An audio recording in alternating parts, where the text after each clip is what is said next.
Felipe de Salvador, capital, né? Salvador, Bahia. Audiência na Bahia. Abraço para todos os baianos. Bahia. Já ministrei bastante aí na Bahia. Pessoal maravilhoso. Abraço para vocês. Deus abençoe a todos. Muito bem. O Felipe de Salvador, Bahia, ele está perguntando: Bispo Donizete Pedro, quando a gente tem o nosso nome escrito no livro da vida, quando é que isso acontece? E é possível ter esse nome arriscado do livro da vida? É uma pergunta em duas, né, Felipe, que você está fazendo, né? O Felipe, ele foi ali no WhatsApp, fez a pergunta e eu estou respondendo para ele aqui no YouTube, que é o nosso canal, o canal Antônio Donizete Pedro. Acesse as redes sociais, todas as nossas redes sociais é Antônio Donizete Pedro.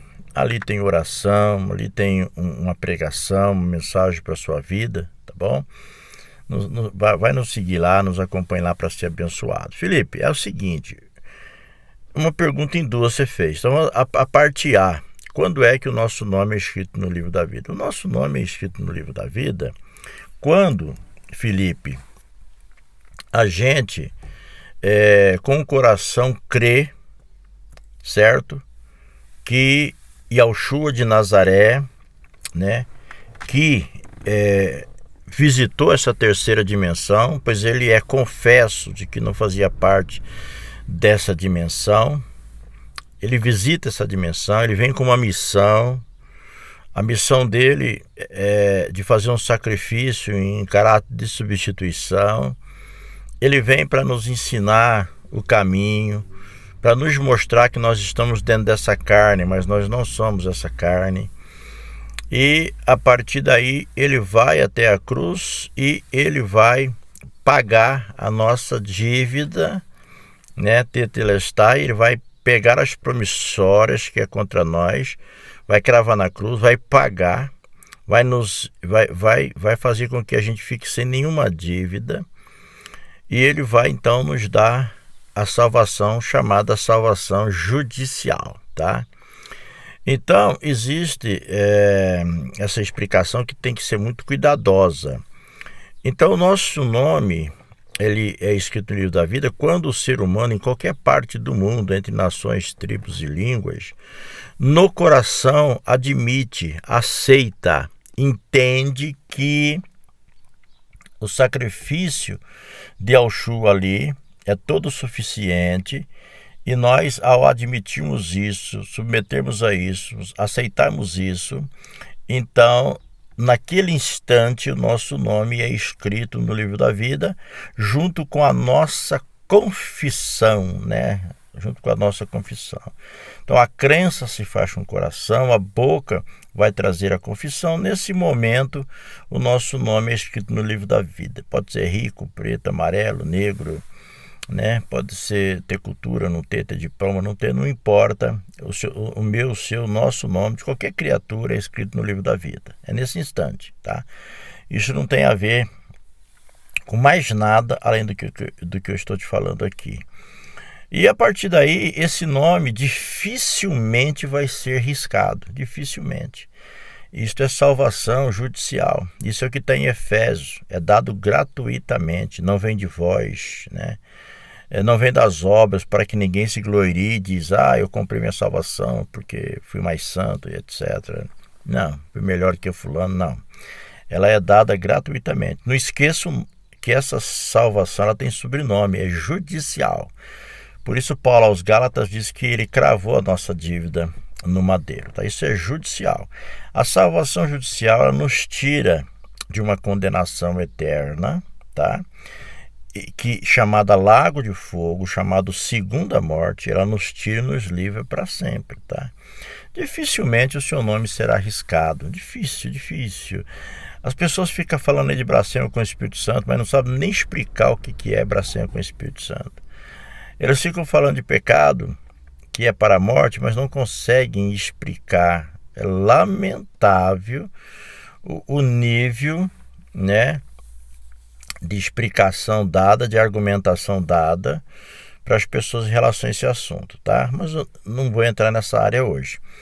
Então, Felipe, aí de Salvador, Bahia, é nesse momento que o nome da pessoa é escrito no livro da vida e a parte B da pergunta é: e esse nome pode ser arriscado? Eu disse que é quase impossível, quase impossível. Não adianta gritar nos comentários, não.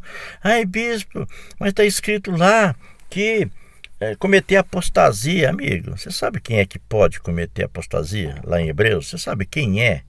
A pessoa tem que ter qualificação, tem que ter entendido e compreendido, que são duas coisas diferentes, entender e compreender. Ele tem que dominar isso daí, ele tem que ter experimentado o Espírito Santo, ele tem que ter experimentado as dimensões superiores, ele tem que ser uma pessoa muito elucidada, esclarecida, para depois de tudo isso, ele então começar a caminhar para uma apostasia. Então tem pessoas que ainda que queiram cometer a apostasia, não tem nem qualificação para isso. Sendo assim, não vou perder tempo com isso. Então, praticamente eu digo, uma vez salvo, salvo para sempre, com raríssima exceção de uma eventual apostasia. Mas tem que se explicar o que é apostasia. Tem que explicar o contexto, os elementos, as propriedades que envolve uma pessoa qualificada para cometer apostasia, tá? Então tá aí, Felipe. Você tem o nome escrito no livro da vida quando crê com o coração e com a boca faz confissão, admitindo que Yeshua deu a sua vida e fez um sacrifício em caráter de substituição. Ali ele pagou a nossa dívida, né? Consumou tudo, pagou, nos livrou. O nosso nome é escrito no livro da vida e acabou, salvo para sempre. Existe uma outra salvação que é dada junto com a judicial, e aí, meu amigo, a pessoa se mete a falar de salvação, se mete a falar esses assuntos aí de que perde salvação, de que não perde, sem ter domínio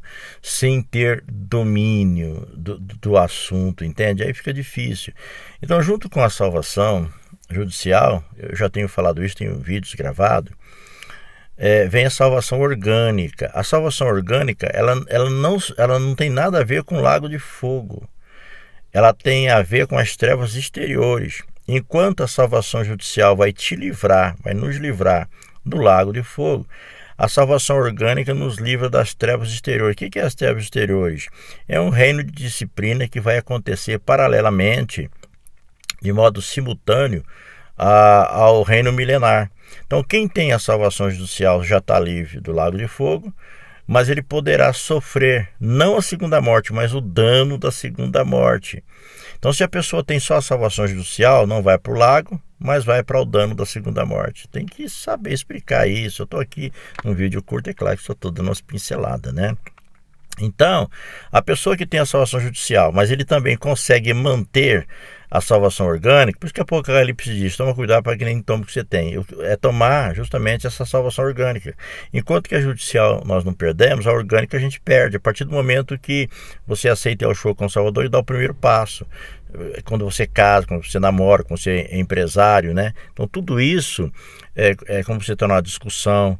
Tudo isso são possibilidades de estar deixando pelo caminho a salvação orgânica, que é ouro, prata e pedras preciosas, que Paulo fala lá em 1 Coríntios capítulo 3, verso 10 a seguir, tá certo? Então todos os textos que você encontrar dizendo a salvação é gratuita, você não precisa fazer mais nada, é judicial.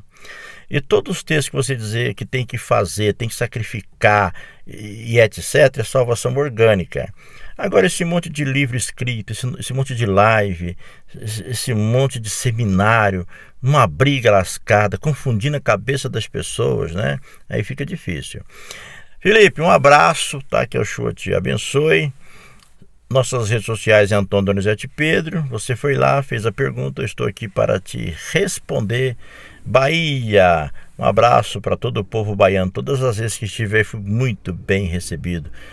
Povo hospitaleiro, bênçãos sobre a Bahia. Que o Yeshua abençoe todos vocês. Não se esqueça, duas salvações. Uma judicial, outra orgânica. Judicial não se paga, foi dado gratuitamente. Orgânica tem que pagar. Yeshua abençoe a todos.